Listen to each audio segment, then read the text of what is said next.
kpsc മലയാളത്തിലേക്ക് ഏവർക്കും സ്വാഗതം. അപ്പോൾ ഇന്നലത്തെ ക്ലാസിന്റെ ബാക്കി ഭാഗത്തിലേക്ക് നമുക്ക് കടക്കാം. കെട്ടിപ്പിടിച്ചു എന്ന അർത്ഥം വരുന്ന പദം ഏതാണ്? ഓപ്ഷൻ എ ഉണർന്നു, ബി പുണർന്നു, സി പ്രീതി പറ്റി, ഡി ഇവയൊന്നുമല്ല. ഏതാണ് ഉത്തരം? ശരി, നമുക്ക് ഉത്തരത്തിലേക്ക് കടക്കാം. ഓപ്ഷൻ ബി പുണർന്നു എന്നതാണ് ശരിയായ പദം. അടുത്ത ചോദ്യത്തിലേക്ക് കടക്കാം. ആലിംഗനം എന്ന അർത്ഥം വരാത്ത പദം ഏതാണ്? ഓപ്ഷൻ എ പരിരംഭണം, ബി ആശ്ലേഷം, സി ഉപഗൂഹനം, ഡി പ്രഹരണം. ഏതാണ്? ശരി, നമുക്ക് ഉത്തരത്തിലേക്ക് കടക്കാം.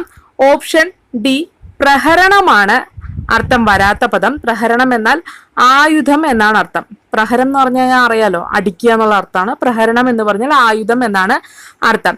പരിരംഭണം, ആശ്ലേഷം, ഉപഗൂഹനം എന്നൊക്കെ പറഞ്ഞ ആലിംഗനം എന്നാണ് അർത്ഥം. അടുത്ത ചോദ്യത്തിലേക്ക് കടക്കാം. സന്തോഷം എന്ന അർത്ഥം വരാത്ത പദം ഏതാണ്? ഓപ്ഷൻ എ പ്രീതി, ബി സമ, സി ഹർഷം, ഡി മോദം. ഏതാണ്? എളുപ്പല്ലേ? അതെ, അത് തന്നെ. ഓപ്ഷൻ ബി സമയാണ് തെറ്റായ പദം. ഇതൊക്കെ നമ്മൾ പണ്ട് പഠിച്ചിട്ടുള്ളതാണ്. സമയൊക്കെ വർഷം, കൊല്ലം എന്നുള്ള അർത്ഥമൊക്കെ വരും എന്ന് പറഞ്ഞ് പഠിച്ചില്ലേ? ഓർമ്മയില്ലേ?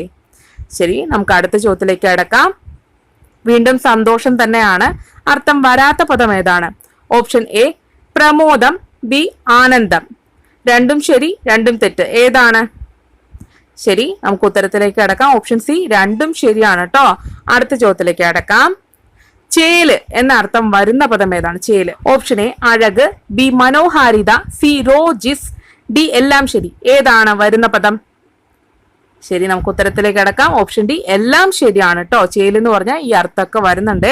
അടുത്ത ചോദ്യത്തിലേക്ക് കടക്കാം. നറും എന്ന പദത്തിന് അർത്ഥം എന്താണ്? ഓപ്ഷൻ എ പ്രസരിപ്പ്, ബി പുതിയ, സി അല്പം, ഡി കുംഭം. ഏതാണ്? ഇത് എളുപ്പല്ലേ? അത് തന്നെ. ഓപ്ഷൻ ബി പുതിയയാണ് ഉത്തരം. പുതിയ എന്നുള്ള അർത്ഥമാണ്. നറു നെയ്യ്, നറു വെണ്ണ എന്നൊക്കെ കേട്ടിട്ടില്ലേ? പുതിയ വെണ്ണ, പുതിയ നെയ്യ് എന്നുള്ള അർത്ഥമാണ്. കുംഭം എന്ന് പറഞ്ഞാൽ കുടം എന്നാണ് കേട്ടോ അർത്ഥം. അടുത്ത ചോദ്യത്തിലേക്ക് കടക്കാം. ഇപ്രകാരം എന്ന അർത്ഥം വരുന്ന പദം ഏതാണ്? ഓപ്ഷൻ എ എവം, ബി ഏവം, സി ഏകം, ഡി ഏകകം. ഏതാണ്? ശരി, നമുക്ക് ഉത്തരത്തിലേക്ക് കടക്കാം. ഓപ്ഷൻ ബി ഏവമാണ് ഇപ്രകാരം എന്ന അർത്ഥം. ഏകം എന്ന് പറഞ്ഞാൽ ഒറ്റയ്ക്ക് എന്നുള്ള അർത്ഥമാണ് വരുന്നത്.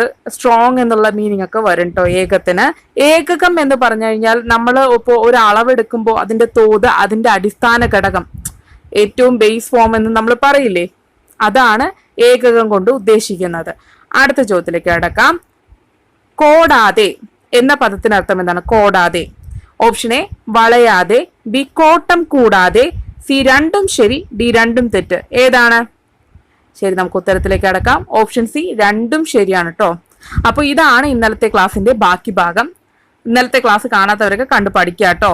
അതേപോലെ ടെലഗ്രാം ചാനൽ ജോയിൻ ചെയ്യാത്തവരൊക്കെ ജോയിൻ ചെയ്യുക. നമ്മൾ ക്വസ്റ്റ്യൻസ് PDF ആക്കിയിട്ട് അതിൽ അപ്ലോഡ് ചെയ്യുന്നുണ്ട്.